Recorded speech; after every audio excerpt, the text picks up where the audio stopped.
Hello, this is Dr. Upton with another McDaniel Election Project video. Our question today, in what ways might the Supreme Court influence the election? The Supreme Court could play a significant role in the election, or it could play no role at all.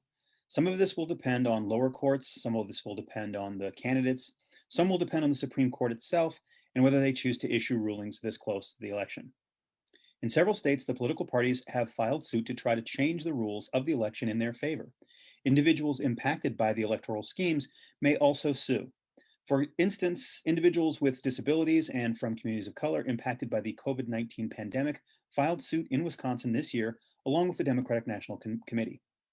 They argued that the state's mail in ballot receipt deadline should be extended so that hundreds of thousands of people voting by mail in ballots would not be disenfranchised.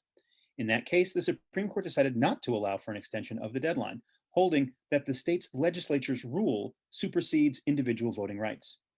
The Supreme Court can also choose not to make a ruling. In another example, the Republican Party in Pennsylvania asked the court to make a ruling on the deadline for mail in ballots, and the court declined an expedited review, meaning no decision will come before the election. Currently, there are over 300 active cases in 44 states involving the election, and most are on the counting of mail in ballots. Any of these might be appealed to the Supreme Court.